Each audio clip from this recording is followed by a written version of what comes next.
his friend. But before we get started, let's take a look at what we have. Now, if you are new to the YouTube channel and you'd like to study Wisdom of Kabbalah, you can always go to Kabbalah.info and join our group there at the Kabu Academy. And if you're new to the Wisdom of Kabbalah, but you want to just see how things are going, you can always check out our online courses here, which are absolutely free, obviously, and see if it matches your liking or not. All right, so in the interim, though, let's get started with our article here. Each one shall help his friend. As usual, we're going to have a half-an-hour session, with which after that, we're going to study the Zohar with the Bnei Baruch World Group together. If you have any questions, as usual, you can shoot them through. We'll try to answer them as best we can. Right, yeah, this is from Rabash. Each one shall help his friend. We must understand how one can help his friend. Is this matter specifically when there are rich and poor, wise and fools, weak and strong? But when all are rich, smart or strong, etc., how can one help another? We see that there is one thing that is common to all: the mood. It is said, a concern in one's heart, let him speak of it with others. This is because, with regard to feeling high-spirited, neither wealth nor erudition can be of assistance. Rather, it is one person who can help another by seeing that one's friend is low. It is written, one does not deliver oneself from imprisonment. Rather, it is one's friend who can lift his spirit. This means that one's friend raises him from his state into a state of liveliness. Then one begins to reacquire strength and confidence of life and wealth, and he begins as though his goal is now near him. It turns out that each and every one must be attentive and think how he can help his friend raise his spirit. Because in the matter of spirits, anyone can find a needy place in one's friend that he can fill. All right, so let's go over that again. Each one shall help his friend. We must understand how one can help his friend. Is this matter specifically when there are rich and poor, wise and fools, weak and strong? But when all are rich, smart, or strong, etc., how can one help another? We see that there is one thing that is common to all: the mood. It is said, a concern in one's heart, let him speak of it with others. It is because, with regard to feeling high-spirited, neither wealth nor erudition can be of assistance. Rather, it is one person who can help another by seeing that one's friend is low. It is written, one does not deliver oneself from imprisonment. Rather, it is one's friend who can lift his spirit. This means that one's friend raises him from his state into a state of liveliness. Then one begins to reacquire strength and confidence of life and wealth, and he begins as though his goal is now near him. It turns out that each and every one must be attentive and think how he can help his friend raise his spirit. Because in the matter of spirits, anyone can find a needy place in one's friend that he can fill. All right, any questions? No? Nothing? All right. Recording in progress. This is quite an important article, actually. So let's take a look. All right. All right. This is very important because we're doing some spiritual work here, which is completely against human nature. All right. Unlike other methods in the world who want to acquire some kind of a reward or benefit, which is fulfilling to the ego. The wisdom of Kabbalah is quite the opposite. The wisdom of Kabbalah says, hey, you want to advance in spirituality according to the wisdom of Kabbalah, that's great. But your only reward is giving to others. So that doesn't sound so nice to the ego at all, because we like to get things, don't we? We like to receive things. We like to take things into our own possession, our own control. We like to feel like we own things. That kind of gives us a bit of confidence and fulfillment. However, though, the wisdom of Kabbalah says, listen, the purpose of life is to attain a higher level of consciousness, which in order for you to attain it, you have to go outside your boundaries, which means outside your current perception of reality. Now, if I keep taking things for myself, I can never perceive what is outside of me because I'm trying to take everything within. So I can never really be fulfilled if I keep living like that.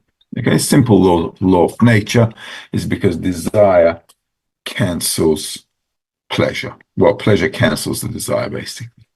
And if the pleasure cancels the desire every time I take something, it is impossible for me to stay fulfilled in life.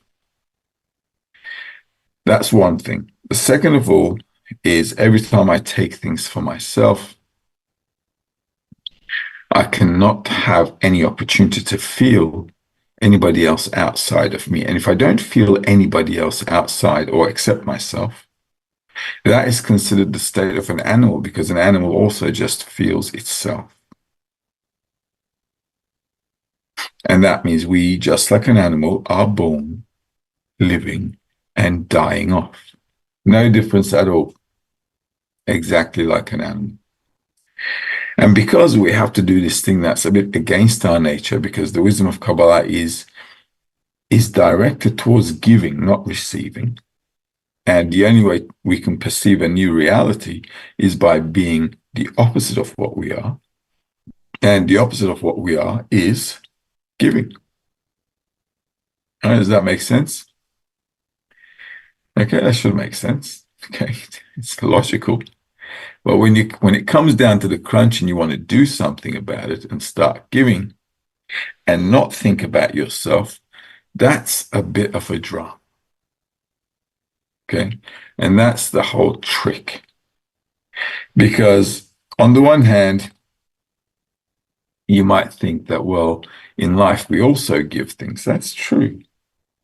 We only give things in corporeal reality if it suits us, if it serves a purpose which we feel is good for us.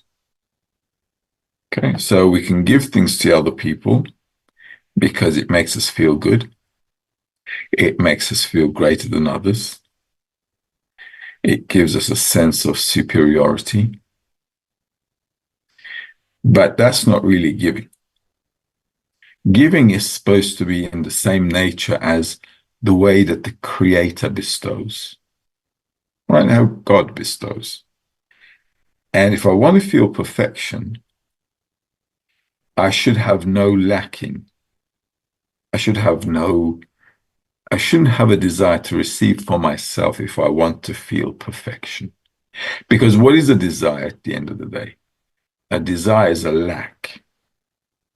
And there's no way I can feel perfection if I'm living inside a lack. All right? That should also be logical, right? This is why, in order to feel content, we run around all day and all night, if possible, to fulfill ourselves, constantly wanting to fulfill ourselves in any way we can. And like I said, according to the laws of nature, pleasure cancels the desire. You'll be running for the rest of your life with nothing to show for when you're dead.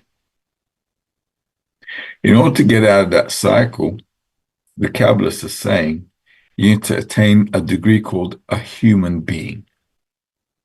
And a human being is someone who lives above their desire to receive for oneself, just like the creator.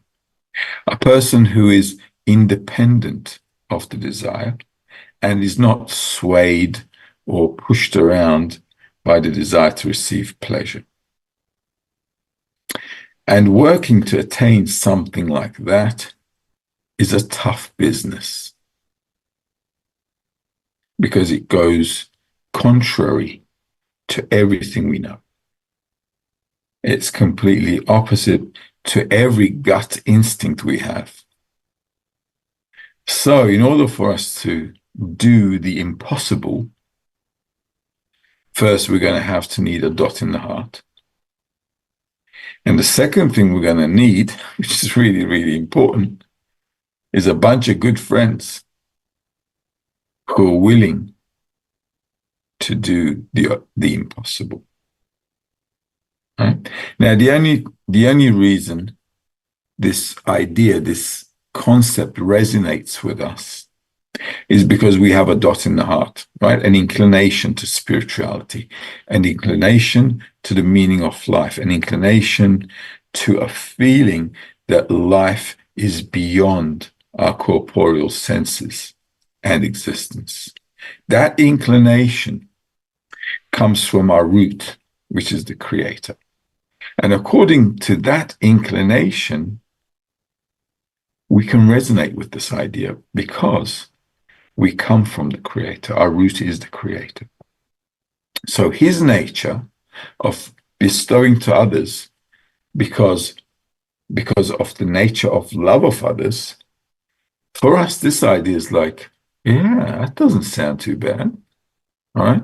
So we've got some kind of proximity to this concept. However, though, despite the fact that we've got an inclination and proximity, we are still inside our big ego. We still have a huge desire to receive pleasure for ourselves. And in fact, we have a much greater desire to receive pleasure for ourselves than normal people out there on the world. Regular people, they just want to be happy in this life. You know, food, family, sex, money, honor, knowledge, and they're good to go. They don't mind dying while trying to fulfill these things. For them, running after these things and ending up dead afterwards is okay. That's fine. Great. No problemo, Jose. However, for us, that just doesn't fit in. It doesn't fit in because of this dot in the heart. We have another sensation in us, which is above this world. And that's the point which we need to strengthen. Because our dot in the heart is still inside our egoism, we're also inclined to run after corporeal desires, just like other people out there. But because we have a dot in the heart, we have a dilemma. Okay, we're in a dilemma. On the one hand, we have desires which we want to fulfill. On the other hand, we have a question mark about the meaning of life and what the heck am I doing here? Okay? So that is for us a dilemma. Most people, they don't have a dilemma. They have a desire, they just go for it. That's it. Life is straightforward. For us, it's like a maze. You're all over the place. Nothing is really clear. Life is bringing all kinds of dramas. And you're like, well, you know, what's going on? And you look at your friends out there in corporal reality, and everybody's okay with life. And then they look at you and think, what are you worried about the meaning of life for? Come live with us. Eat while you can, drink while you can. You're going to end up dead soon anyway. What's the big deal? All right. And this is how they live. And that's for us is like we're looking at them and thinking, where, what planet is he living on? Okay. Because for us, that kind of an attitude is very alien. It's just like, are you nuts? So we're in a bit of a problem. This is why we need to help each other. And in order for us to strengthen this inclination for spirituality, we need to overcome all our corporeal desires plus our egos, which is our natural nature. So, in order for us to do that, we need a good environment, a good group of people who can help us out. Now, if people didn't help us out, if we didn't have friends with the dot in the heart that we were working with, we got no chance. Zilch. Nothing. Why? Because you got no one to work with. In corporeality, you can work with anyone with your desire to receive because everybody's after fulfilling their desire to receive. So you can just, you can pretty much do whatever you want with your life, just like everybody else. But when it comes to spirituality, when you want to specifically fulfill something that is beyond human nature, then you're going to need people who have the same desire, the same inclination, so that you have some kind of force to fight against your natural nature, which is running after all kinds of silly things in life. Just like kids are running after toys, as we grow up, we're also running after toys, aren't we? Kids play around with cars, and grown-ups are also playing around with cars. Kids are playing with bigger cars. Why? Because they grew up. Okay, so they grow up, they play with the bigger cars. And this is what we do in life, right? Same thing. As kids, we used to go on picnics and stuff, and we grow up. Now we go to cafes and restaurants and holidays. But essentially, what are we really doing? We're doing the same thing that children do. We're just playing around and wasting our life. Okay. So from our perspective, a perspective from the point in the heart, it doesn't agree with it. And so we need friends to help us out. So how can they help us out? How can we help each other out? That's the whole idea of the article. And he makes a really nice point here. What's the matter of helping out? Are the rich going to help the poor? The smart are going to help the stupid? The strong, what are they going to do? Help the weak? What's the idea of helping each other here? If we were in corporeal dealings, that might have been the case when the rich help the poor and the strong help the weak and the smart help the dumb. But in our business, it's a bit different because here, when it comes to the wisdom of the heart, how smart you are is so irrelevant. You would not believe it. Because your brain and your IQ will not help you attain spirituality. Because we are sensual beings. Humans are animals which feel things first and then bring an understanding afterwards. Now, our education system obviously works the other way around. They want to fill us up and stuff us with information so that we can be smart. But that hasn't really gotten us far except high levels of depression. And the reason is because we're not focusing on the feelings that we should be going through. Okay, because what makes a person mature are the feelings.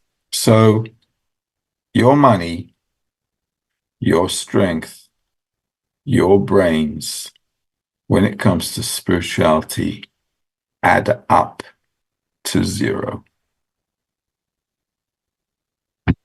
What can help you is remaining in a good attitude, motivation, and the power to move on. Because the only thing you're going to need when you're studying the wisdom of Kabbalah is the strength to take another step forward. And the only way you can take another step forward, according to the laws of nature, is if you have a desire to attain something. Because at the end of the day, we're a desire to receive, right? So the only way I can move forward is if I keep igniting that dot in the heart with the help of others, so I'll have the motivation to move forward against my nature. And if I don't get that from the environment, there is no way I can move forward. So this is why Rabash is saying, there's only one thing we need here. And everybody needs to treat each other nicely, and everybody needs to give each other a good mood. Because if I'm in a good mood, I can stick around in that environment.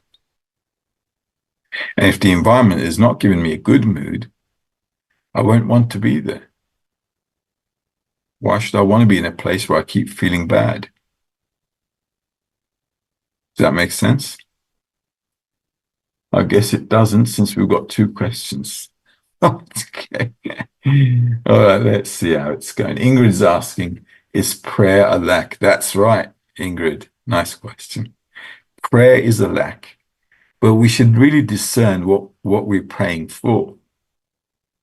Am I praying for something that I'm lacking in corporeality, or am I praying for something that should take me forward in spirituality? So when we're studying the wisdom of Kabbalah, our lack really is a lack for bestowal and the love of others. This is why it's really hard to attain such a desire, because we don't have naturally any inclination to love others. We love ourselves, and we'd like to keep it that way. Okay? But if we keep it that way, it's the life of an animal. So in order to go into the human level, which our dot in the heart would love to do, we have to think about loving others. And this is why Rabbi says it's very important to give everybody a good mood, because it's like your way of expressing to them that you value them, that you love them, you care about them. So if everybody practices in the group the love of others in order to elevate ourselves in the degrees of a human being rather than an animal, then we can come to a correct prayer where we can say, well, I'd love to love others, but my inclination, my nature doesn't allow me to. And that's the real lack we should be coming to. Okay, so that's a really nice question, actually.